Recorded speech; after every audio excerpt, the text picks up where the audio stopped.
2026 Evergreen State Kit is here, celebrating soccer throughout Washington State. Featuring a bright green base with dark and light blue accents on the shoulders and sleeve cuffs, the kit will be paired with light blue shorts and socks. Inspired by the club's Forever Green and For Evergreen motto, the Evergreen State Kit embodies the spirit, texture, and landscapes of the Pacific Northwest. Continuing the club's long and proud tradition of Northwest inspiration, the Evergreen State Kit includes 52 sparks for the 52 mini pitches built in communities across Washington by the Rave Foundation. The lower corner is emblazoned with the Evergreen State in reference to Washington's historical nickname. Order yours today at lobbingscorchers.com/kit. That's lobbingscorchers.com/KIT.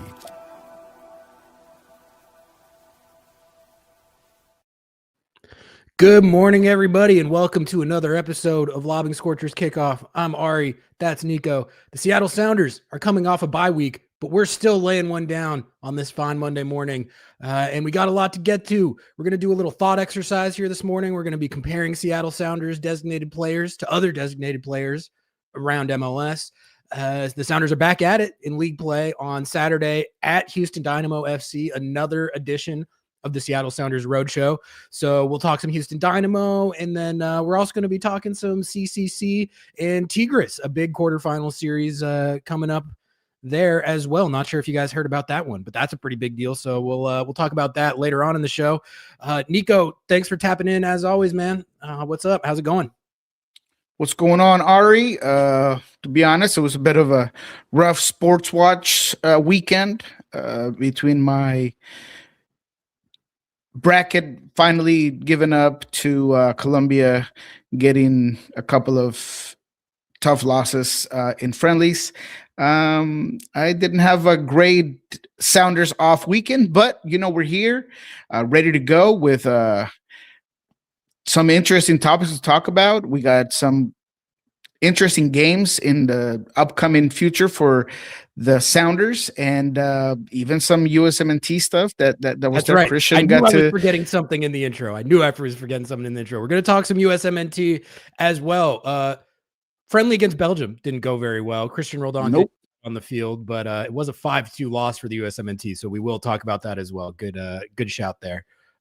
Your bracket made it this far. Mine was chalked right away. I've been at acceptance with that for like multiple weeks at this point. Yeah, I still had a shot because my Final Four was intact, and I just needed Duke to stay on, and I would have won at least one of my brackets, which is surprising enough. But I think everybody had such a terrible start to it that as the time went along and my Final Four stayed in, picking Illinois was good thing for me. But Duke losing there at the end on a fumble play, that one hurt a little bit. That's a tough one to go out on because it's like, I haven't really been watching, but I saw the highlight. That all that dude had to do was not hold the ball. Yeah, just hold the ball, and then it's over. I know that you're getting pressed or whatever, survive. But come on, man. It's just You can never trust Duke. I don't know that much about college basketball, but that's I guess that's the one that you're supposed to be able to trust, but I don't know. What do I know? Not a college basketball guy. But all right, Nico. Yeah, let's get into it here this morning. Before we do that, shout out to our sponsors, Football Wine, Podium Menswear, and Hicks and Ferments. This will be the last Lobbing Scorchers kickoff before I finally unveil the sponsorship news that I've been teasing for the last month. So keep an eye out for that on the next Lobbing Scorchers kickoff next week. Exciting stuff going on there. And as always, toss us a sub on the channel if you haven't done so already. We're about to hit 3.2K on there, so that's an exciting little milestone as we hit the road to 4K. Here we go.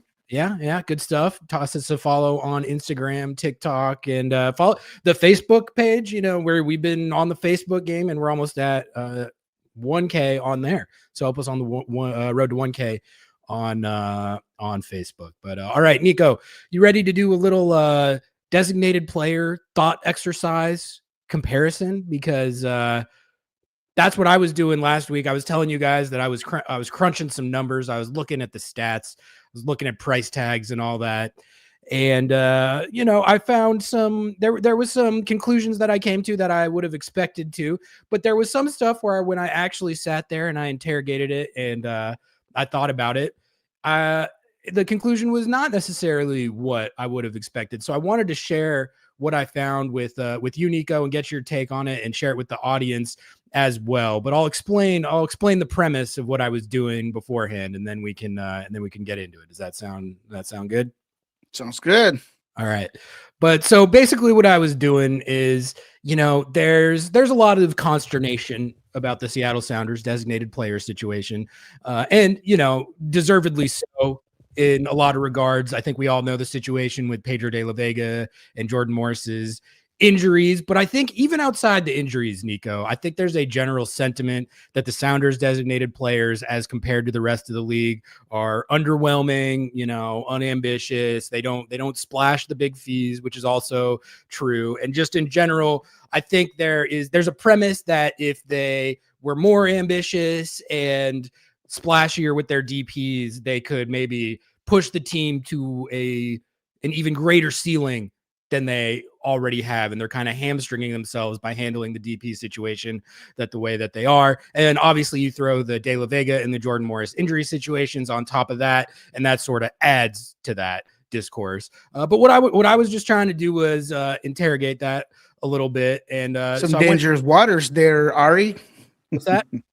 Some dangerous waters that you're experimenting. Well, okay, yes, I realized that it's dangerous waters, but that's one of the things I wanted to emphasize is that I really did my best to go into it without like an agenda of proving something that I already thought. I fully realized just kind of making the mental list in my head, like there's going to be some names on here. As much as I don't agree with Brigade logic and we defend Albert Rusnak and think that he's a fine to good DP, there was going to be some names on the list where you look at it and you're like, man, I really wish that maybe Seattle had made a play for that guy, or I wish that guy was on the team instead of this guy. So I knew that there would be some of that, but I was kind of trying to find out like how pervasive is that really when you actually do a side-by-side comparison and you look at the numbers. And I don't know. I just thought it was interesting, and I wanted to get your take on it and see if you kind of see these guys in a similar light that I do. But without further ado, let's get into it. You guys want to see what I found? Let's get into it. What I'm first going to do is I'm just going to show you all the list that I have so you understand what I'm working with, and then we'll get into it from there. But it's very, very complex formula right here. You got the Google Doc. I don't know if you guys can you see that, Nico? Yeah, I can see it. Okay. So I put the list of Seattle's attackers, and I have a couple guys on here that are not DPs, but I figured they were relevant for the comparison anyway, because it's like, I was thinking of it. Would you rather have this guy on the roster than the other guy? And I think guys like Jesus Ferreira and then, Danny Musovsky and Paul Rothrock, they all they're in that category of guys that you could theoretically swap them out for someone else and have it be functional. So it's Albert Rusnak, Jesus Ferreira, Jordan Morris, Pedro de la Vega, Danny Musovsky, Paul Rothrock. That's the list of guys that I was comparing. And then you can see here, this is the preliminary list of guys that I was comparing against. So you got guys like Evander, Hany Mukhtar, Ryan Gall, Christian Espinoza, David DaCosta, etc. So what I'm going to do is I'm going to read you the guy, their stats, games played, and price tag, because I think that's important as well. And then we're gonna talk it over and see if we wish like the Sounders had these guys, or if they should have made a play for these guys, or if they're unambitious for not having those guys. Does that roughly make sense? Yeah. I like it. Like I said, that's some dangerous water, man. But I'm with it. I'm with it. Living dangerously like Austin Powers, baby. Let's do it. Well, so okay, let's get it started with a hot button one here, because this was the first one that I looked at, and it was an immediate example of how the way I thought of it after kind of looking into it a little bit more was different than how I thought of it when I went into it. So the first guy that we're going to look at here, Nico, we have got Evander from FC Cincinnati. We've got 48 goals, 41 assists in 111 games. He was originally on the Portland Timbies, but he got traded after a crash out in 2024, I believe, for $12 million plus add-ons to FC Cincinnati. And he's been very productive, multiple time MVP candidate, huge stat sheet production. Like I said, 48 goals, 41 assists. So if you look at his stat sheet production compared to Albert Rusnak, for example, Albert Rusnak has 37 goals, 27 assists in 169 games for Seattle. So with Evander, like I went into it knowing like this guy has scored a lot more goals. He's got a lot more assists than Albert Rusnak. And he also is one of the main names that gets taught. Like, how often have we heard people say, like, when will Seattle get a guy like Evander? You know, like maybe even if you think Albert Rusnak is fine, Evander's way better. Why can't they get a guy like Evander? So I was looking at it from that lens, and I expected to go into it being like Evander's one of the guys that, man, like, you know, even if I like Rusnak, would I rather have Evander? Let's be honest with myself. Do I wish Seattle had him instead of one of these other guys? But then, Nico, I thought about it more, and this is I'm gonna start us off with this one because I thought about it more, and I came to the conclusion that no, I would not rather have Evander than Albert Rusnak or anyone else. And you know why? Because he's a crash out. He was just crashing out on Instagram the other day after they bombed out of CONCACAF Champions Cup on against who beat FC Cincinnati. I'm blanking. They lost to Toluca? No. They lost to Tigres. Yes. They were the ones who were playing Tigres, and they had them 3-0, and then they lost 5-1 in the second leg. And then Evander, he was crashing out on Instagram after the game. The whole reason he got traded from the Portland Timbies was because he was crashing out on the Timbies. So, like, there's just kind of, I think, is he mentally always in the game? I'm not really sure. Also, I feel like he's pretty inconsistent. He floats in and out of games. He's not always impacting the game as you would think he would for someone of his talent level. He's streaky, not all that reliable. And he also cost $12 million. So, Nico, this was the first one that I looked at. And I was like, you know, this is kind of interesting because I think it would have been thought of as conventional wisdom that Evander is like so much better than Seattle's situation with their top DPs. And I was like, I really actually don't think I would rather have this guy on the team for $12 million, even with the stat sheet production. I don't think I'd rather have him on the team for $12 million than anyone that Seattle has. So that's my first question to you, Nico. Am I crazy for actually looking at Evander and being like, I don't think I want him. I don't think I do. He's a crash out. He's unreliable. He's streaky. I don't think I want him. What do you think of that? It's difficult. And let me start by agreeing with you. And I'm agreeing with you mainly because of our understanding of Brian Smith's system, the rest of the team. Is Evander a more talented player, a more X factor type that can take over a game on his own? Does he have a larger tool shed of tools to give you offensive output? I probably say yes, that Evander is that sort of player. But the importance and the reliable productivity from Albert Rusnak is one that is perhaps considered boring and not exciting, not flashy, but when you put him in the correct system, it provides a better overall collective success. And so I think that's where things are going here. I understand that Evander, as you mentioned, has better stats and, you know, has all these other attributes.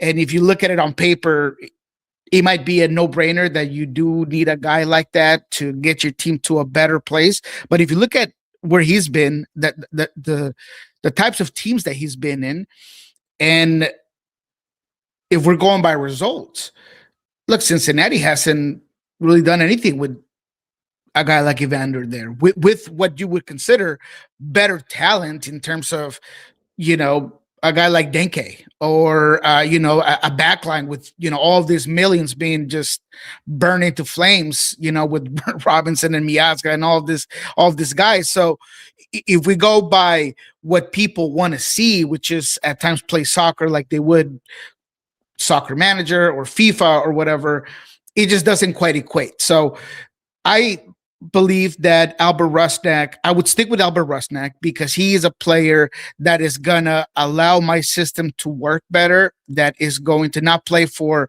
FC Evander. He's going to play for Sounders FC. And that goes a long miles.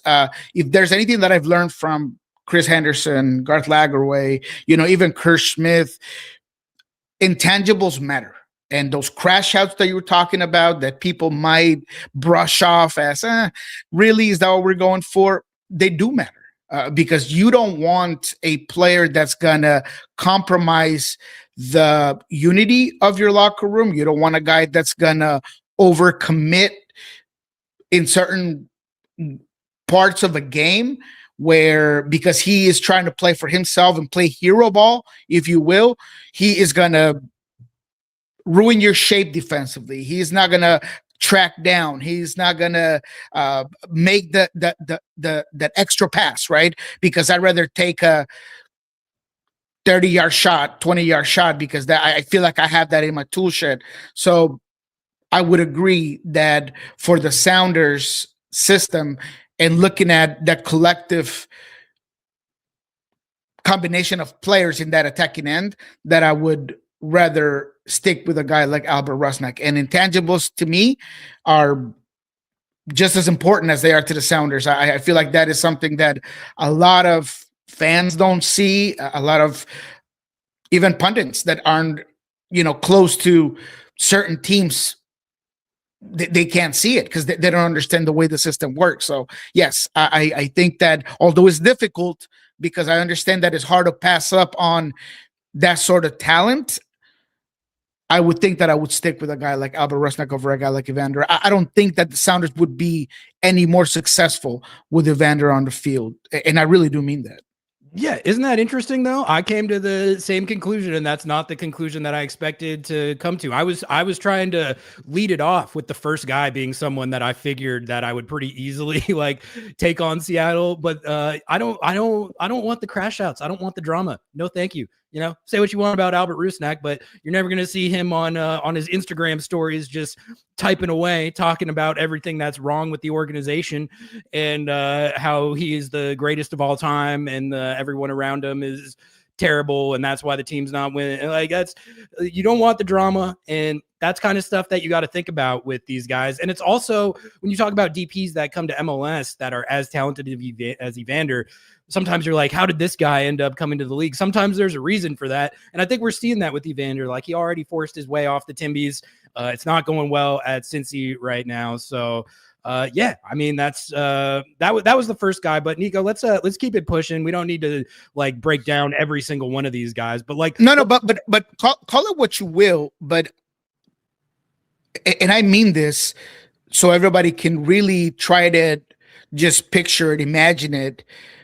Albert Rusnak was a guy that was the man in RSL. He came into a Sounders team that already had a locker room leader and a superstar in Nicolas Odero, who was starting to be at the end of his cycle in Seattle. And Albert Rusnak still came in, was another guy in the locker room.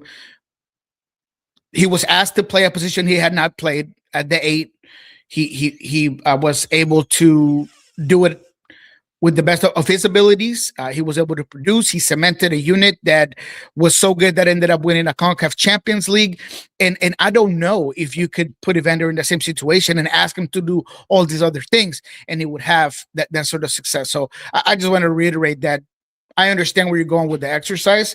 And yeah, I appreciate Albert Rusnak and the way he can just plug into a system in the way he has in his time with the Sounders. And now even with another role and being more of a protagonist and definitely having a bigger influence in the team in so many ways, he's adapted and he's never really put his ego above the team. And I don't think enough people are going to credit that because they can't see it on a stat sheet or they can't see it on just a highlight reel, if you will. Ghost Trick the Cat. Thank you so much for the $4.99. We appreciate it. He says, league is designed for parity. Teams that spend big money tend to get pulled down by holes in other places in the roster. Bottom line equals effort matters more. Yeah, I mean, it is that excellent point. It's just stuff that you have to think about that maybe, you know, on first glance, you're not always like going there when you see the highlight reels of Evander scoring these crazy goals and stuff. But I mean, it is stuff that matters as your team building and your roster building. But so Nico, let's do another guy next that I think is a little bit of a different conclusion, you know, and that would be Hany Mukhtar, Nashville SC. 96 goals, 56 assists in 217 games. So Albert Rusnak has 37 and 27 in 169 games for Seattle. Hany Mukhtar has played in 40, it looks like, oh man, 50-ish more games for Nashville SC than Rusnak has for Seattle. He has 96 goals, 56 assists. And this is the other crazy thing about Hany Mukhtar, Nico. Did you know that his transfer fee to get to Nashville SC was, do you know what it was? Do you remember off the top of your head? How much would you guess? About $3 million, maybe. Exactly. Wow, you got it. Yeah, right. $3 million. They paid $3 million for Hany Mukhtar, and I was looking at it and I was like, this guy is one of the greatest players in MLS history. Like, if you just look at his production compared to like the kind of Nico Ladero standard-setting effect that he's had on their organization, and where they're at now, where they're going into this year, kind of flying high, looking like one of the better teams in the league. That's been an absolutely lights out signing for them. Could not have paid off anymore. And it looks like he's doing it again this year. 96 and 56 in 217 games is pretty ridiculous clip of production. That's one, Nico, where I was looking at it and I was like, man, like just a hypothetical universe where Hany Mukhtar was on this team the entire time he's been in MLS instead of Nashville SC. That would have been a pretty cool universe. I would take him over a lot of pretty much anyone else, like not just Seattle related, but like throughout the league. That's one I think any team would take him. But so then the next question for me becomes like, can you look at it and be like, man, Seattle really should have made a play for that guy? Like, they could have had him, or could they have had him?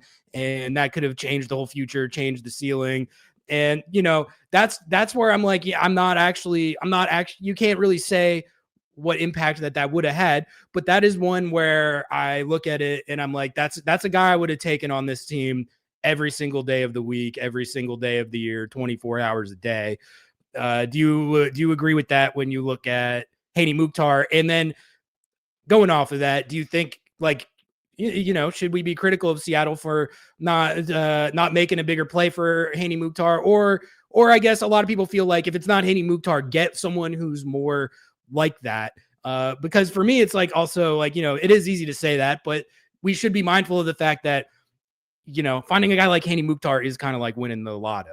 It's not like you just go out on the market and there's a bunch of Hany Mukhtars to pick from and you just pick which one you want the best. Like, it's not as easy to do as we might think. But what do you think of the Hany Mukhtar comparison?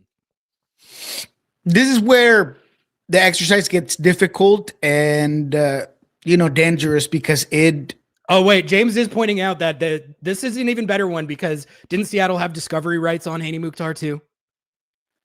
I don't remember that, to be quite frank. I think Nashville had to like get I could be misremembering that, but there is something where I feel like I would remember that and I don't. So I would be intrigued if that's the case. James, explain what you mean by that. But I think you're right, but I don't remember exactly how. But anyway, Nico, continue. This week is difficult because you start to get into the timeline of things and multiple universes or whatever, because I would argue that Nicolas Ladero was that sort of player, right? Kind of like a Hany Mukhtar guy that came in and just put the team on his back, changed it all, and all of these things. I think he's a guy that I would perhaps in today's day and age, if you were to ask me, Nico, if you could put Hany Mukhtar of 5 years ago, in the DeLorean with Dr. Brown and bring him all the way down to today, would you trade that player for Albert Rusnak? Then I'll probably tell you, yeah, right? Because he has been this phenomenal player that has intangibles, that's creative, that can score, that can pass, that hasn't been in the best situation in a Nashville team that, going back all the way to Gary Smith, was pretty pragmatic and didn't necessarily give him a lot of tools, and he still has performed time and time again. And you see how much better and how much easier his life is today with a guy like Cristian Espinosa and a guy like Sam Surge. So in that sense, in that aspect, and going back to the start of our exercise, where there is no timeline and there is no money lines, I think that would be a guy that, yeah, I would take over a guy like Albert. But going back to the reality is that, just like it's happened with Denny Bouanga and other players, none of these guys were flying off the charts when it came to either their overall stats or their metrics or the projection, the trajectories, right? None of these guys, you thought that they were going to come in and just light it up, or at least I didn't. And they were able to. That's a great find by LAFC, a guy like Denny Bouanga. That was a great find by Nashville to get a guy like Hany Mukhtar. So it's hard to criticize the Sounders for not going after a guy like that when they have had guys like that, like Nicolas Lodeiro. They had discovery rights and a guy like Almiron. So all of these things kind of come into play. So I don't know if I would criticize the Sounders for not getting a guy like that. I feel like that's the sort of guy that the Sounders are looking for. Now, the $3 million transfer is a thing of the past. The reason why I hit that $3 million mark is because I asked myself, go half of whatever that player will be worth today. And so, $3 million in the transfer fee, that's, I think, a thing of the past, to be quite frank. But if you find a player like that, then, man, that's a score. $3 million for Hany Mukhtar. And people in chat are pointing out, so I think Seattle did have his discovery rights, and Nashville had to pay Seattle $100K for the right to sign Hany Mukhtar. So this one in particular is one where it's like, oh man, like some of them, it's like, okay, yeah, maybe he would have been better, but realistically, did you ever have a chance? Were you ever in on that? This one, they had the discovery rights. Another team had to pay them $100,000 to sign him, and they do it for $3 million. He becomes one of the greatest players in MLS history. I'm not gonna lie, that was one I looked at and I was like, that feels like one that got away a little bit. That feels like one that got away. If that's true, which I'm not doubting it, because I really. My memory is not the best, to be quite frank, but that doesn't come to mind. But now we'd have to go back and do some long division and get into a really big rabbit hole, because he went into Nashville in 2020. So I guess we'd have to look at where the Sounders were at 2020, who were the DPs, who I'm pretty sure that they were all full, because 2020 is when JP and Yemark came in. Because that was COVID year. Lodeiro was still the centerpiece at that point, was he not? Who? Nico Lodeiro. Yes, of course, 100%. So yeah, that is another thing I was kind of realizing as I was going through it, was like, yeah, there are some guys that maybe would have been upgrades or maybe a little better than Rusnak, but it's like, are you really going to move off Nico Lodeiro in 2018 or whatever it was to get so-and-so? Like that was another thing that I did struggle with, but like Mukhtar was a tough one. I won't deny it, but like 2020, the Sounders, didn't they? Oh no, that was 2019. They had just won a second title with Nico in 2019, right? Yeah. And so, and then in 2021, they go to the final against Columbus and they lose it, if I'm not mistaken. So, I mean, it's really hard to criticize the Sounders when they were so successful with those players that they brought in, Raul Ruidiaz and obviously Nicolas Lodeiro and everybody else that they were able to bring in. And that's where this exercise gets real difficult, because would had Hany Mukhtar been another great key player, sure. But you'd have to move on from one of those guys that essentially got you that CONCACAF Champions League title, and they went to another final, and they were just so successful. So yeah, it's just a hard one. And how would have Nico and Hany Mukhtar play together? I mean, it's difficult. It's difficult. We got people talking about Miguel Almiron in chat because I think that was another situation that was similar to the Mukhtar situation where Seattle was in on that originally. But that was a choice. They decided to go Nico and not Almiron. I mean, it was one or the other. Was it that binary? Like it was like we're targeting multiple guys. We got Almiron over here. We got Lodeiro over here. Yep. And I think Sebastian Blanco was the other one. It was those three. Right. Yeah. So that's okay. That's like an interesting one to go back on because they nailed it by going with Lodeiro in that situation. Absolutely. And Almiron was interesting because when you look at his tenure in Atlanta, obviously the first one was a smashing success. They won MLS Cup. They lit up the league to start out their MLS existence. They were super fun to watch. Joseph Martinez was putting up Cristiano Ronaldo numbers. And then they sold him to Newcastle for what I believe was then an MLS league record fee. And he went on to be a very good player for Newcastle for a pretty long time. So that's one, that's one where, when you're looking back on it, and especially now, like remembering how it was kind of a choice between Lodeiro and Almiron, that I don't feel like any regret over that at all, because Lodeiro was one of the best DPs in MLS history. But what I did think was interesting, Nico, was looking at Atlanta United's DP situation right now as a whole, because there was a pundit who shall not be named who said in the preseason that Seattle Sounders DP situation is the literal number one worst of anyone in the entire league. And, I heard him say that and I was like, okay, I mean, I get that Albert Rusnak's not that exciting and that Jordan Morris and Pedro de la Vega are always hurt, but worst in the entire league, number one worst out of anybody. Have you heard of Atlanta United? Like, come on, give me I don't know who said that, but that's that's beyond that's beyond hyperbolic. That's just straight up wrong. Yeah, I mean, so I realize that most people don't think that, but I think a lot of people they do look at it as one of the less ideal DP situations, mostly because of the injuries, the health factor with Jordan and Pedro de la Vega.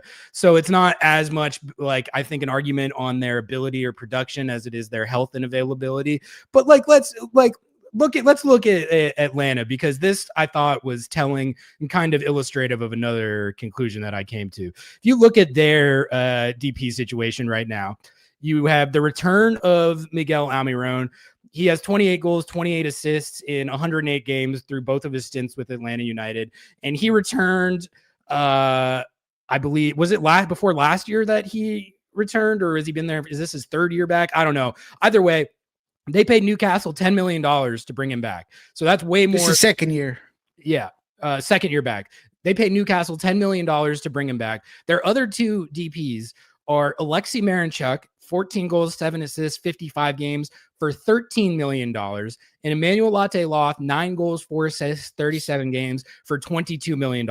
So you have 3 transfer fees that are all $10 million or above. One of them is $22 million. So that was the league record at the time, league record transfer for Latte-Loth. And then $13 million more for Alexei Marinchuk, who has 14 goals, 7 assists in 55 games. Those 3 transfer fees are the top 3 on the list that I was looking at. 1, 2, and 3, they are ranked all on the same team. And those are also literally the 1, 2, and 3 worst situations, least productive, worst fit. The team is performing the worst. They have no chance at winning anything. And I thought that was interesting because, we talk about how spending doesn't necessarily correlate to success, but that is like you couldn't have a more picture perfect illustration of that, right? Like they have the top 3 most spendy fees for the 3 worst outcomes. So I don't know, and then what I thought was also interesting looking at kind of on that topic was that if you look at the best outcomes from these players on this list, it's all of the transfer fees for the best ones are like $3 million, $4 million, $5 million. Like here, I'll just go through some of them. You got Hany Mukhtar, $3 million. Christian Espinoza, $8 million. Denny Bouanga, $5 million. Daniel Gazdag, who isn't that good right now, but was insanely good for Philly for a while, $4.5 million trade. I guess that was the Columbus figure, but it was something like that, I think, when he went to Philly. Anders Dreyer, who's another one that I looked at, $5 million. So, and then Pedro de la Vega was 7.5. So all the good ones are actually in that kind of like 5 to 8 for that sweet spot. And then you look at the ones that were over 10, I guess. So Evander was a $12 million cash for player trade. So that was higher than Almiron's, but I don't think that's been a very good outcome for them in terms of like trophy haul. I know they've been like competing for shields, but they look like they're in a pretty bad situation right now with crash out Evander. And then the Atlanta guys, it's almost like a joke, man. Like it's like they spent all this money for actually nothing. So I don't know. What do you just look at Austin? Austin has been bad. Austin paid $10 million for Brandon Vasquez, who has been injured and has done absolutely nothing for that team. Not to mention the player that they ended up having to get rid of because he just couldn't quite cut it. Uzzini hasn't been great. I mean, now they got Fernando Torres that has worked okay, but they have been absolutely awful. I look at Charlotte and Saha, Biel, and all those guys. What have they done for the team? I mean, I cannot stand Saha, so he's a headache to me. I would take any of our DPs, including Jordan Morris, including Patella-less Pedro de la Vega. I take over Saha because that is a guy that is I don't want anything to do with that type of player. So I can name a bunch of these teams that have worse situations going from last season, right? Because if we're going to talk about Pedro de la Vega being injured and we're talking about last season, I mean, there's a whole bunch of teams that has spent more and have had worse situations than the Sounders. So I mean that is just ridiculous.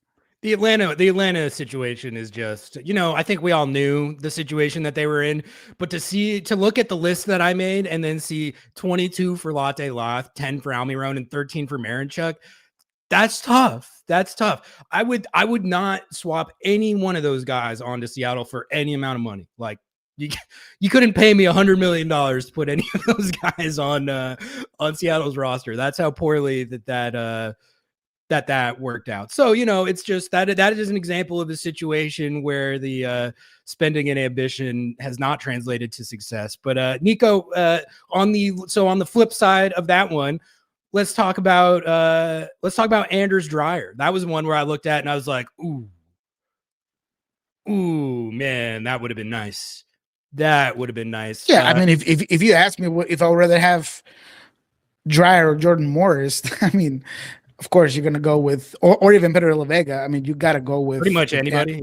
Yeah, pretty much anyone, right? Obviously, if you needed to get rid of Albert in terms of his exercise, then yeah. I mean, obviously, let's talk about that though. Like, is there room for consternation over the fact of like, man, like Rusnak's whatever, but like you should have just moved off him and gotten in on Anders Dreyer, and then you could have upgraded. Like, is that a valid sentiment, or is it another one of those situations where it's like, okay, like, yeah, easy to talk about, but when you were in the actual reality of it, that couldn't have actually happened? No, it's exactly the same thing. And once again, we got to go back to Anders Dreyer prior to coming to MLS, who wasn't necessarily lighting it up either. I mean, he was a good player and you thought he was going to do well here. Absolutely. Credit to San Diego for going out and getting a guy like that. But, it's hard to criticize it when again, you got to go back to what continuity has done for this team and having this sort of team together. And you can argue all you want about the injuries and all these other things and whether Jordan Morris deserves or doesn't deserve a DP contract, even though he won it through escalators. Those are situations that are hard to foresee.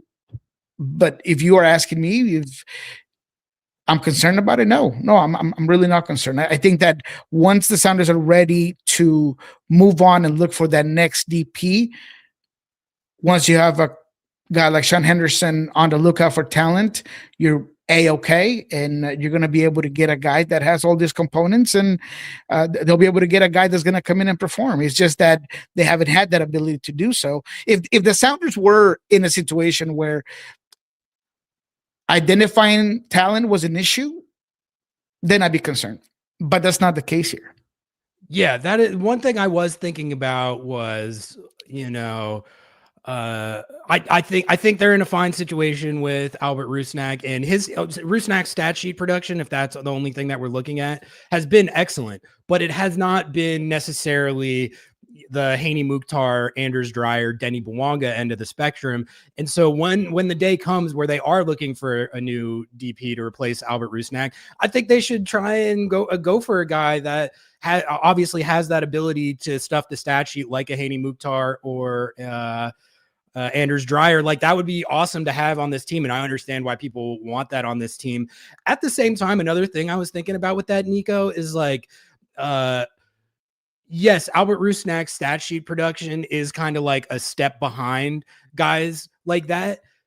How much of that is like talent and ability, and how much of that is system that's designed to maximize a particular guy? When you look at how Nashville SC has run their offense, or how San Diego FC runs their offense, it's literally like everything is built around the one guy. They're getting the most touches. They're the entire centerpiece. The entire operation runs through them, to the point where if those guys go out, it's kind of like a Jenga tower, you know, like they're in a really bad, if San Diego FC ever has to play without Anders Dreyer, there's a huge drop off. They're in a pretty bad situation. I would say it's probably the same thing with Nashville SC. Seattle is a team that spreads the love a little bit more. Like, the production is more kind of coming from different places, and it's not necessarily reliant on just all one guy. And that's worked to their benefit in situations where Albert Rusnak was injured in League's Cup last year, but they had Jesus Ferreira to be able to slide into that role, and the level didn't really drop at all. And not every team has that ability and is that like as multifaceted as that. Couldn't you say it's a little better to be multifaceted and not have everything funneling through a single guy, you know, because it is awesome to have a guy that's able to do that and put up the numbers that those guys are able to put up. But it does, you should always think about and be wary of a situation where, okay, well, what happens if you have to play without that guy? Can you still maintain your level? Can you still make it happen? I think there's real question with some of these teams that are all just really, really based on and relying on one guy. They're playing with fire in situations where that guy gets injured or has to rotate out in a way that I don't really think Seattle does. Like, we've seen what Seattle's been able to do with two of their DPs barely playing at all over the last like year or two, and they managed to win League's Cup over Messi and the Barca boys last year, starting Jesus Ferreira at the 10 and Osaze de Rosario up top, you know? So I don't know. What do you think? Is there anything to that? I mean, look, it's difficult, and we're going through a lot of different aspects of the game. So it's hard for me to provide you with one decisive answer, because I do believe that what the Sounders are doing works for the Sounders, and having that collective play is something that this team has worked on for years, and being able to plug in guys, and they have an edge on other teams when it comes to their academy and their pipeline and all of these other things. But obviously the ceiling is extremely high, and how quickly you can get to certain places whenever you do have the ability to get certain guys like LAFC has or Inter Miami has. So it's difficult. And San Diego is as a team that Mikey Veras has created a system that is phenomenal. And I do think that although they would struggle without Anders Dreyer, I feel like they would still be a decent team, because that's how good Mikey Veras has been. So it just, every team is very different. What I would say is this, because I kind of get the premises of the exercise. Not everything's perfect with the Sounders. They have put together a team that collectively can match and fight and be in equal battle with most teams in MLS. But the overall ceiling, you know, could that be pushed a little bit more? Sure. So just to expedite the exercise, I mean, give me a guy like Sam Surridge, and this Sounders team is that much better, because he does immediately fit. He is that good of a player. Give me Denny Bwanga. I mean, let's just go crazy, right? And put him on that left side. I mean, does that really work with the system? Maybe not, but I mean, maybe you could. I would try it. I would try it. I'd be happy. You would exactly. So you know, there are, you know, some of these players that you can go out there and kind of slide in immediately, and they're going to be high productive players and performers. But there is a balance of, and we mentioned this with Jeremiah on Friday. I think that two things can be true. You could praise the Sounders for creating a system that has allowed them to really get players that go from their academy and their Tacoma Defiance to feed that first team, and their floor is extremely high because they have that sustainable talent coming in. And you can also be upset that maybe the team hasn't spent a whole bunch of money to get you, a Chupomotin or whatever, whoever your favorite goal scorer is. So it is a thing where both things can be true. I do believe that the Sounders have an edge on a lot of teams because of the way they run their team, but I do think that by adding this surplus of capita, of money, they would be pretty good.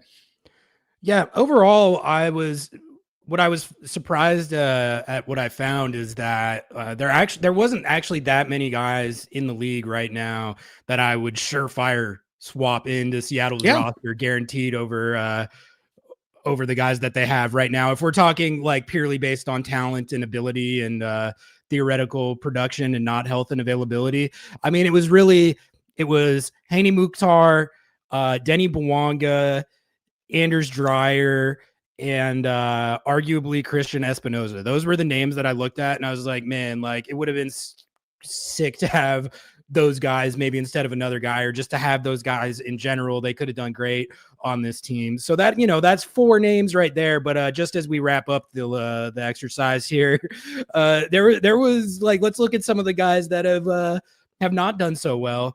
I mean, I got Ryan Gauld on here, who has produced at a higher rate than Rusnak, like per 90 stuff, but he is always injured. Like Rusnak, what you can say what you want about him, the guy is available and he at least plays every week. Ryan Gauld does not. You got a guy like Georgi Mihailovic, who I think is honestly a decent comp for Rusnak, but I'm probably taking Rusnak over Georgi Mihailovic. If anything, I think that's close to a wash. But then there's also guys like I was looking at David DaCosta for the Timbies. That was a guy when the Timbies went and got him. Some people were like, "Oh man, like what if Seattle had gotten David DaCosta?" David DaCosta is sitting at 5 goals, 8 assists in 41 games. I've been a truther on him. I think he's good. I think he's better than his stat sheet production indicates. But like seeing that where his stat sheet production is at through 40 games, he's also coming off an injury. I don't really wish Seattle had him at all. Daniel Gazdag was incredible for the Philly Union, but hasn't really done anything for the Crew. Miguel Almiron, we already talked about that. Robin Laud's a guy who was Minnesota United centerpiece for years. I would not take him over Albert Rusnak. Like I wouldn't. Jonathan Bamba is a guy that the Chicago Fire got a lot of praise for signing. He's been kind of getting into bust territory, man. He's not consistent. He doesn't have that good of numbers. 8 goals, 7 assists, 44 games. Emil Forsberg, would not take him on Seattle over Albert Rusnak. Here's the other one that I missed. Diego Rossi. That was one where the timing actually could have lined up. I think Diego. Yeah, like that was one where I saw it and I was like, man, if they could have made that happen, that would have been sick, because he's younger than Rusnak.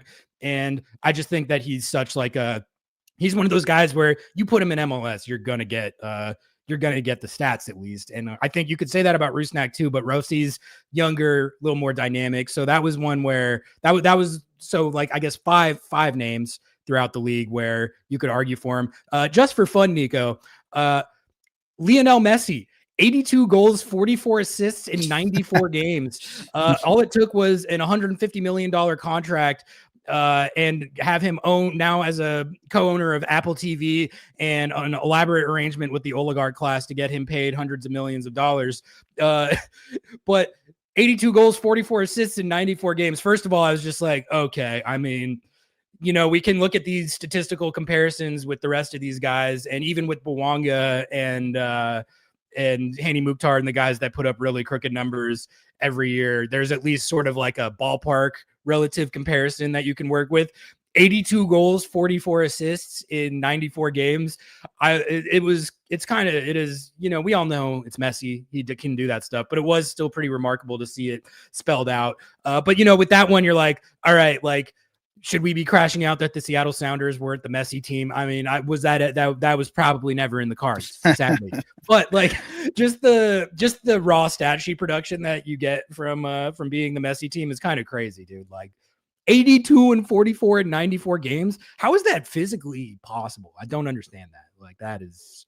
Yeah, no, I mean it's messy, and that's again why there isn't a universal plug-in answer on how to be the best team in any league. And maybe money mainly does. If you look at the top leagues, right? If you look at the Real Madrids and the Barcelonas, but when it comes to MLS specifically, where it's even more difficult because of the salary cap and a system that's kind of made for parity, it's difficult. I couldn't just sit here and tell you that bringing all these top level names are always going to land you titles, because New York City FC has done it multiple times, but they were the first ones to bring Pirlo and Avila. What was it? Guaje. Well, they brought all these players that just didn't really pan out, and you can go on and on and on about Chicago Fire. They've been a team that have brought Schweinsteiger and Shaqiri and all of these players, and hasn't panned out. Yeah, and then you got teams like Seattle and other teams that put it all together. But for the exercise, I had a couple that I would take on my team, no problem. Joveljic is one. Guilherme is another one. Yeah, we're about to talk about him, but I agree. Yeah, Guilherme is another one. To be honest, I take João Klaus. I really, really like João Klaus, despite him being a little bit older. Obviously, if you were to tell me that Herman Berterame was going to come, he hasn't performed, but he's this amazing talent. $15 million, zero goals. Well, that's the thing too. I mean, I'm talking no price tag. Infinite. And Christian Espinosa is another one that was a very possible player that I would absolutely take anytime.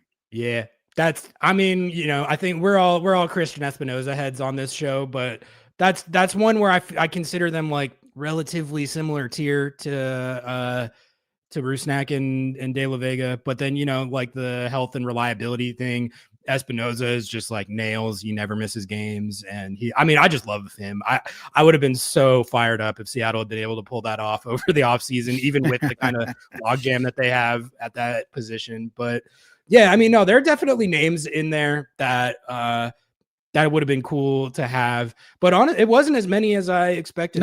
There was a few in the Evander category where I expected to go into it being like, I for sure would want that guy for any amount of money than over anyone that Seattle has. And then you actually interrogate it and you're like, actually, no, like I wouldn't like, and you do have to think about things like, are they about the drama? Is it a reality show over there? Are they crash outs? How consistent are they? How available are they? Obviously, we all know Seattle's issues with availability, but anyway, yeah, that's pretty much all I had for that exercise. But Nico, any final thoughts there? Overall, it was for me, it didn't. I didn't end up thinking about it necessarily how I thought I would, so that's why I thought it was interesting and wanted to share it. But yeah, my final thought would be bring everybody back to reality and kind of preparing everyone for what's next. And like, if there is a way for the Sounders to bring back Albert on a non-DP salary, I think that's something that they would do. But the replacement on the DP category for Albert Rusnak is Jesus Ferreira. So don't expect this team to go out there and get another player, another playmaker, because they have one on the roster. I'm glad you're getting out in front of that, because we should be getting out in front of that. That's what is going to happen, guys. It's going to happen. It's as simple as that. Now, I'm hoping that Brian starts playing Jesus more than 60 minutes a game, but the guy has performed, and he's going to continue to perform, and he's going to hit his escalators, and he's going to be a DP. And to me, I'm happy to have a guy like Jesus, if he continues to play at this level and improving as I expect him to improve. And the real players you're going to be needing to replace is Pedro de la Vega and Jordan Morris. And those are conversations that I think could be very easily had at one point in time. And you're going to replace those guys. You're going to need another striker, or maybe you, as I've been beaten on a drum, get a U22 that can potentially at one point become that 9, and maybe you could use those DP spots to put them elsewhere. But those are the conversations. Just bringing everybody back to reality.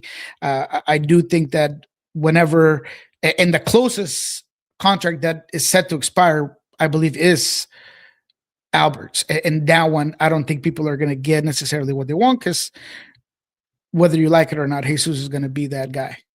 People are not going to be happy that the day that Jesus Ferreira becomes a DP for this team. But I will say, if there's one thing I do appreciate about how the Sounders go about things, it's like it's having a plan, like transition plans. And sometimes that involves having a guy who's already in-house being ready to take over a role, so you don't have to do the whole thing of finding and integrating a new guy. We saw them do it with the goalkeeper position, where they knew Stefan Frei was getting up into his 30s and he wasn't going to be around forever. So they went out and got Andrew Thomas like 2-3 years ago to be the guy to take over when Stefan Frei finally does move on, which has taken, I think, probably longer than even they expected. We've seen Stefan Frei play this year, and he's still doing it at a high level. But I appreciate the fact that they had something there, something ready to go for when Stefan Frei retires. You don't have to like do this big search. You don't have to take the risk of going out and spending money on a guy that doesn't end up hitting, or he gets there and it turns out he's a Instagram crash out. You don't have to deal with that now at goalkeeper. You just have Andrew Thomas there. I think that's what good smart teams do, is they have these plans in place. That is what they've done and what they're doing with the Albert Rusnak, Jesus Ferreira thing. When Albert Rusnak moves off a DP spot, they're going to move Jesus Ferreira into that. And that's not the most exciting thing in the world. People aren't going to be happy about it. I do think there's a way to look at that, though, where like continuity, having a plan. You don't have to integrate a new guy. It's a guy that you already know what you have. The team already knows how to play with him.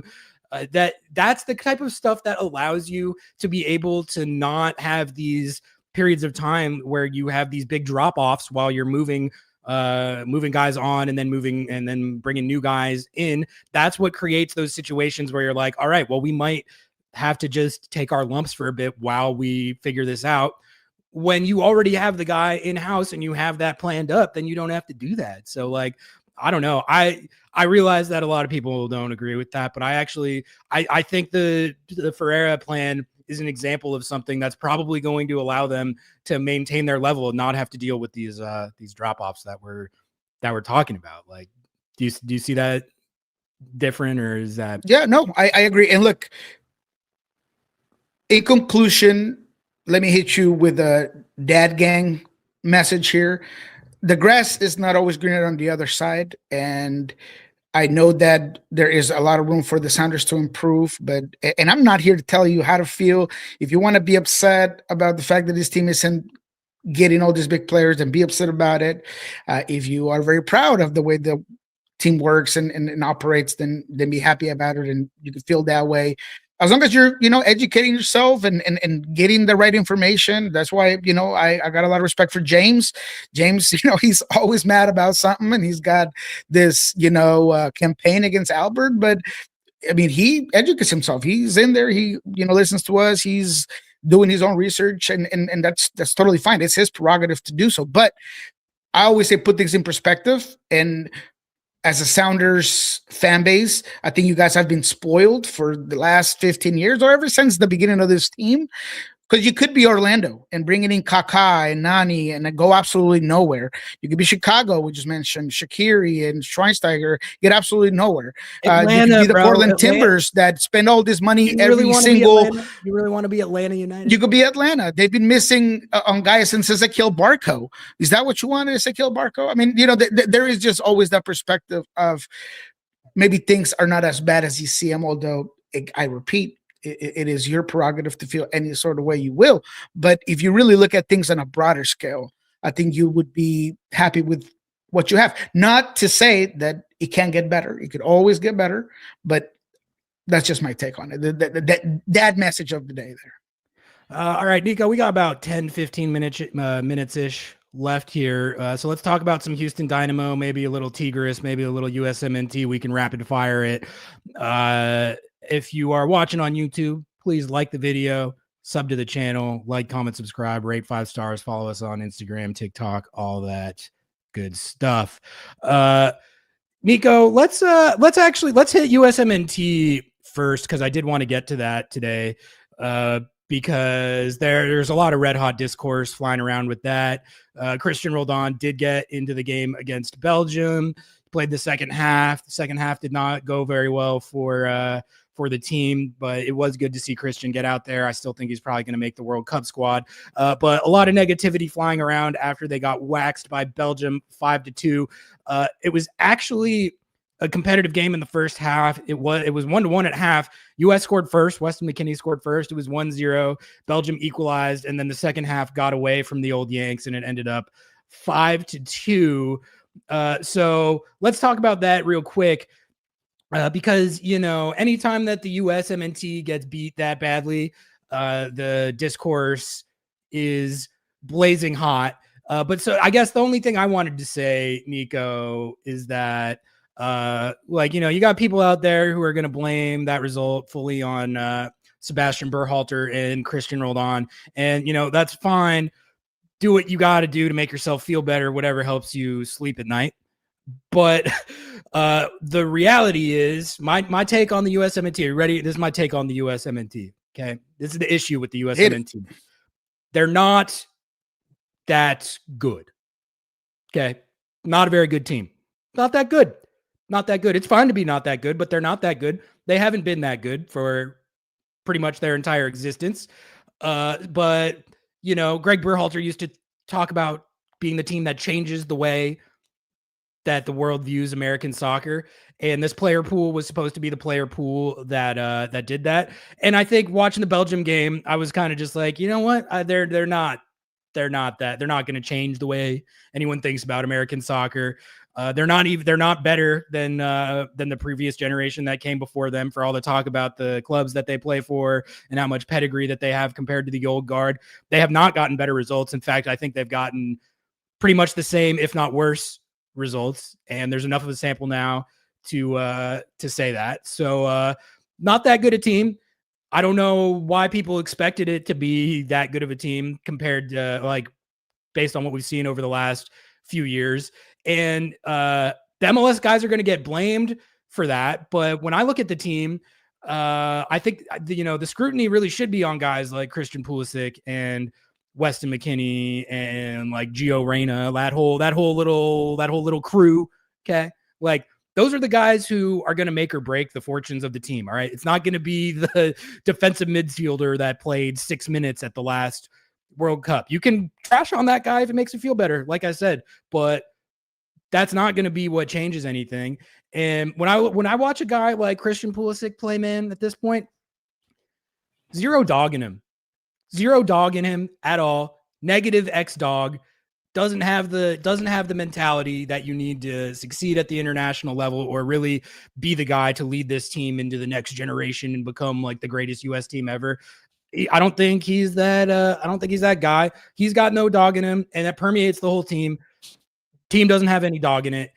The USMNT used to at least have dog in it. These guys don't have dog in them. So all that's to say, the World Cup, they're probably going to do pretty much what the US always does at the World Cup, which is make it out of the group stage, then immediately get eliminated by a team that's a lot better than them, like Belgium.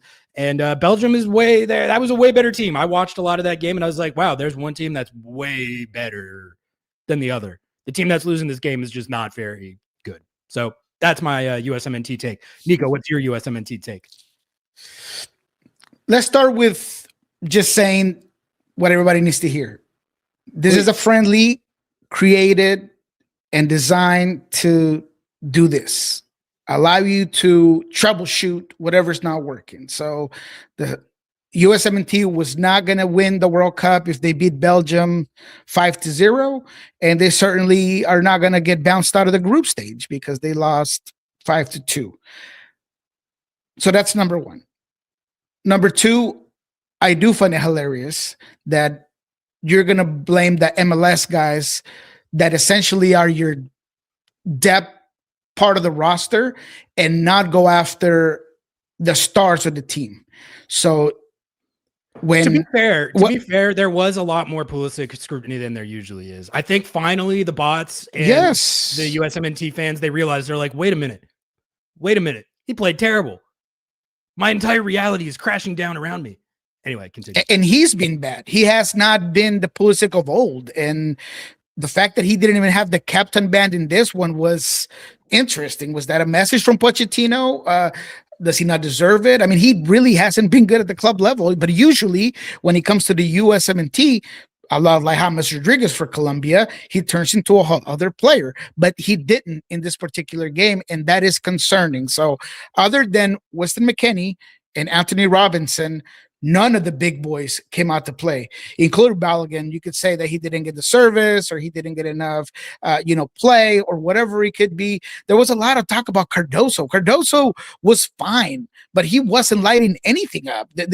When Cardoso, it seemed like everybody thought that the fact that Cardoso went out of the game was the turning point of this game, and that's ridiculous. He was fine. He didn't do anything great, or he wasn't influential. I actually think that Christian Roldan got on the ball more and had a little bit more to do with the game than Cardoso did, and that's going to probably get me killed in the discourse with the bots or whatever, but I don't care. I feel like whenever your team gets outperformed in the way that this U.S. national team did, the blame has to go to the top players. It has to go to the superstars. It has to go to the Pulisic. It has to go to the Timothy Weah. Now, Timothy Weah was put in a situation that's pretty difficult. I'm not going to lie to you. I mean, this might not be the Belgium of like maybe 1 or 2 World Cups ago, but this is a quality team, and Doku had his way.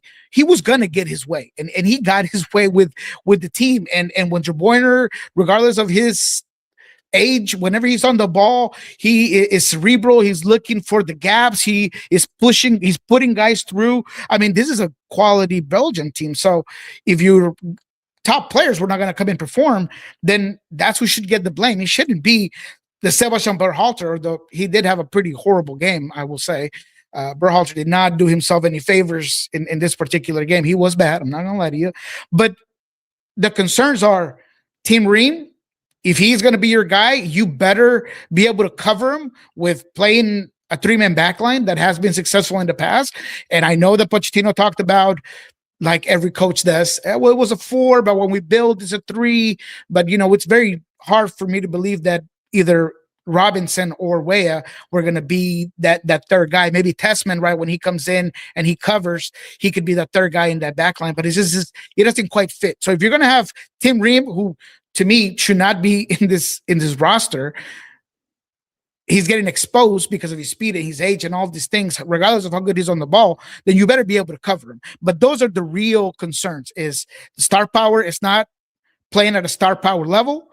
Your defense has some huge concerns, and your system can't get broken into if you don't solidify it. So I think all these things are correctable, with the exception of what are you going to do with Pulisic? I mean, do you have a plan B?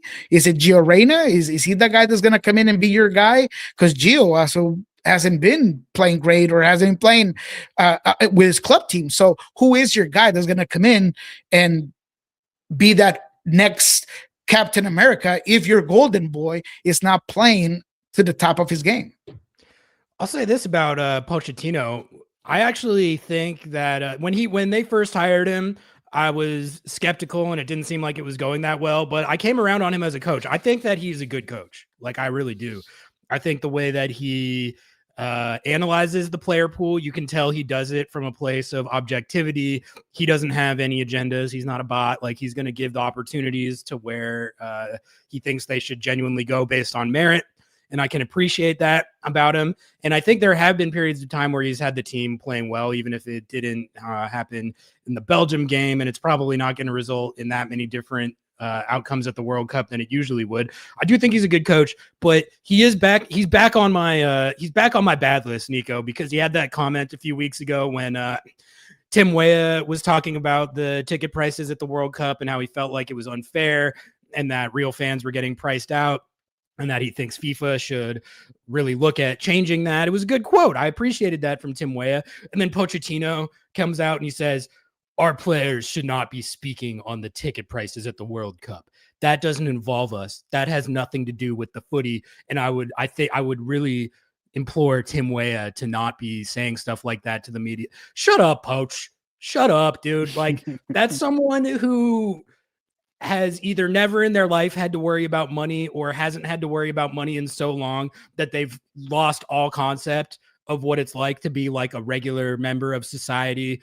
All right. So no one wants to hear your millionaire ass talk about how ticket prices don't matter and don't affect your team. All right. Just save that one next time. I'd been defending you. You'd been doing a good job coaching, and then you come out and say some dumb shit like that. I don't know. I didn't like that, Nico. That pissed me off. I feel like the coach in that situation, if anything, should be saying like, yeah, ticket prices suck. We should get fans at these games that aren't just really the crowd at this World Cup, unless they do something about the ticket prices, is going to be the worst crowd of all time. You're just going to stuff a bunch of rich people and oligarchs in those stadiums, and you think you're going to have any atmosphere at all? That's a real issue. I know that the FIFA oligarchs don't care about that, but they should, because it's going to be horrendous, man. Like those are going to be dead stadiums. So Pochettino might be better served to be standing with the people on that instead of the oligarchs. But anyway, that's a side tangent. Beyond that logic, that makes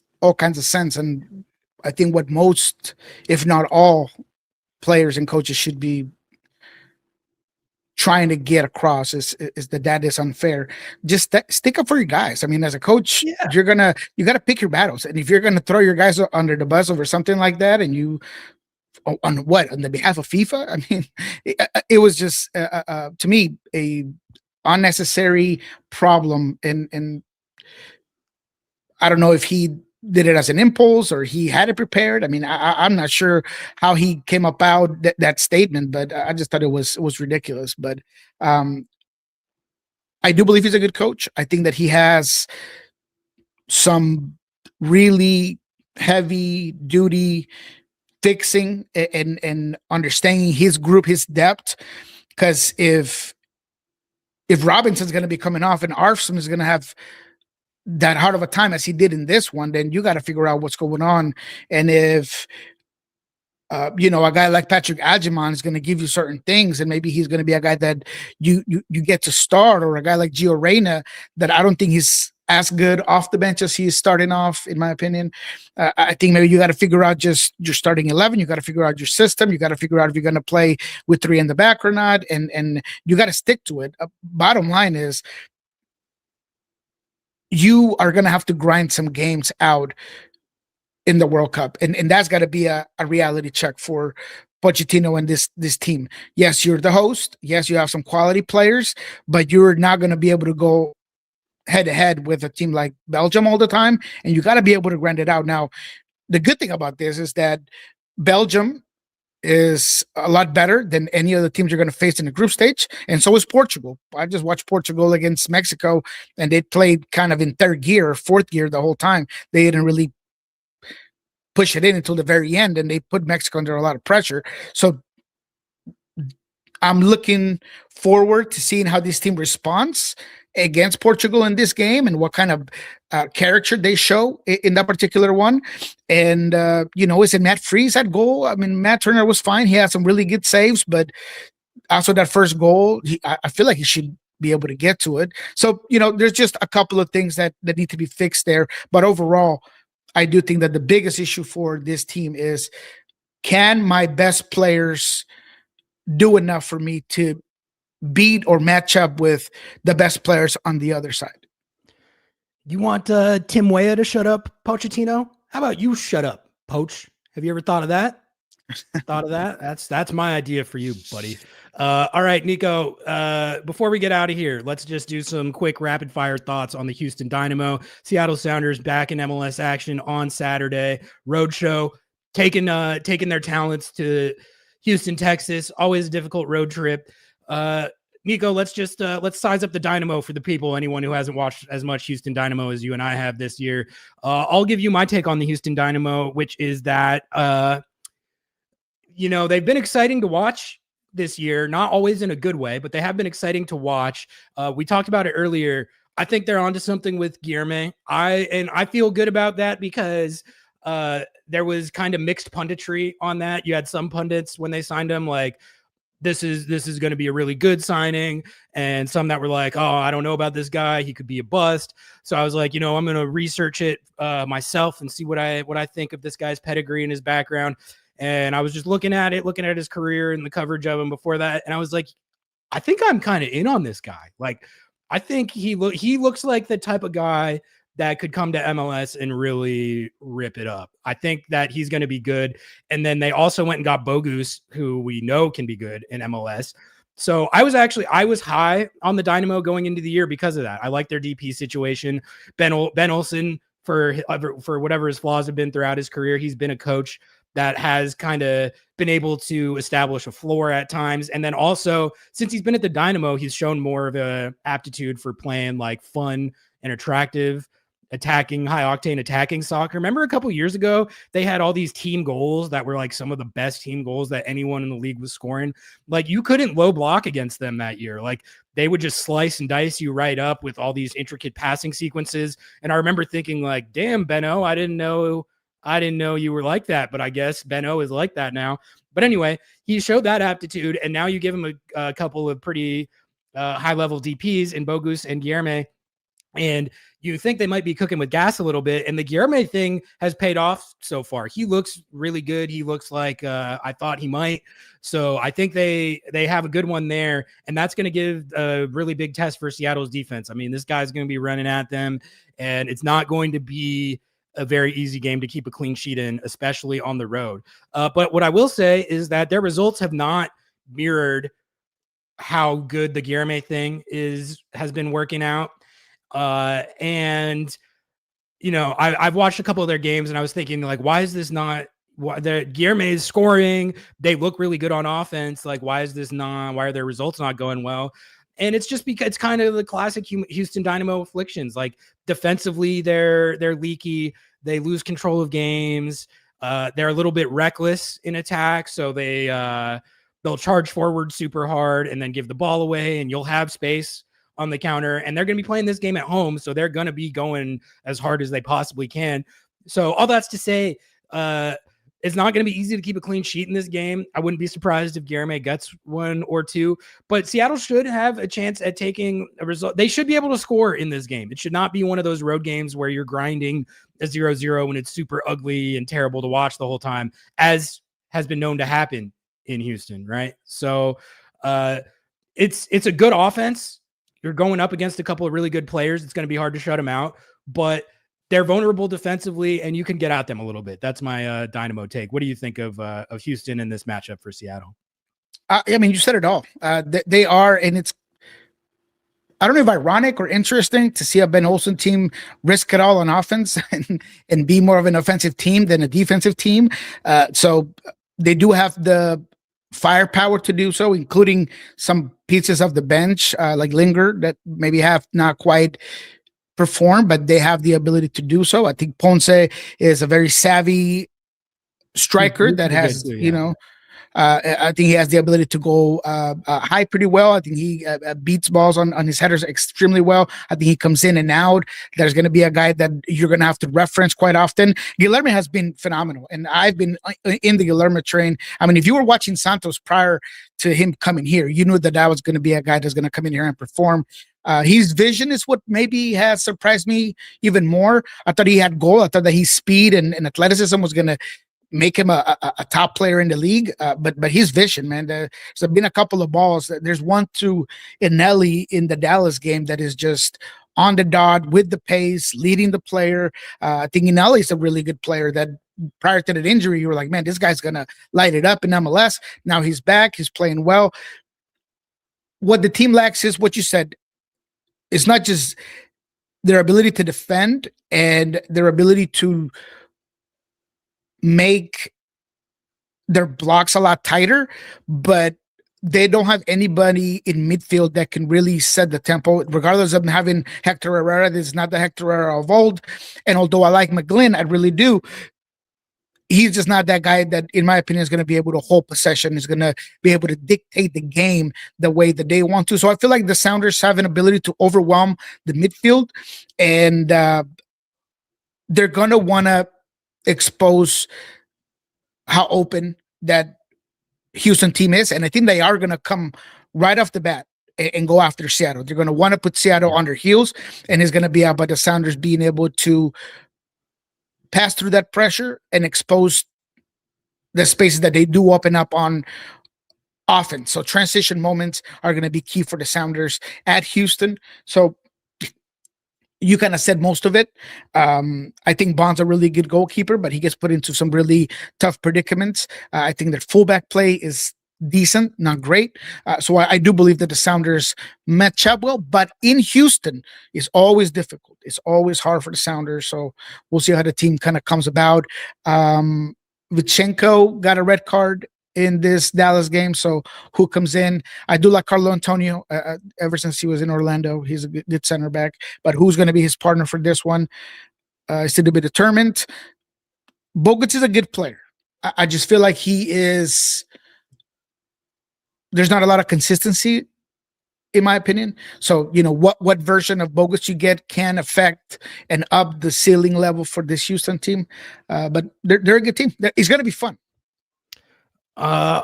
One last super chat to close it out from Magno. Thank you for the $1.99. He says Reagan over Ream. I mean, no disagreements there. I said it on Blue Sky. If that had been Jackson Reagan in there, maybe this wouldn't have happened against Belgium. Think about it, Poach.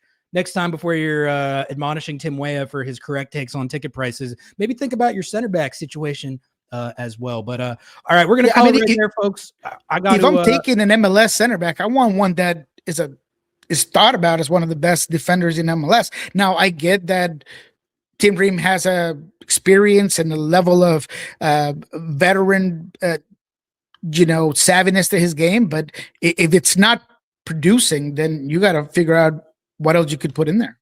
Yeah, kind of crunch time for that. But all right, we're going to call it right there, folks. Thank you all so much, as always, for tuning in to this episode of Lobbing Scorchers Kickoff. We're going to be back at it this week. I'll let you guys know I'm down in Eugene, so that might affect I got Passover, guys, so it might affect the pod schedule, but I got the whole studio set up down here, so we'll be grinding as always. Keep an eye out on Blue Sky for specifics on if anything changes from usual, but thank you guys for all the support. We appreciate you all, and we'll catch you this week for more Seattle Sounders, Major League Soccer, USMNT, CONCACAF Champions coverage. We're going to do it all. So we'll catch you next time. Love y'all. Peace.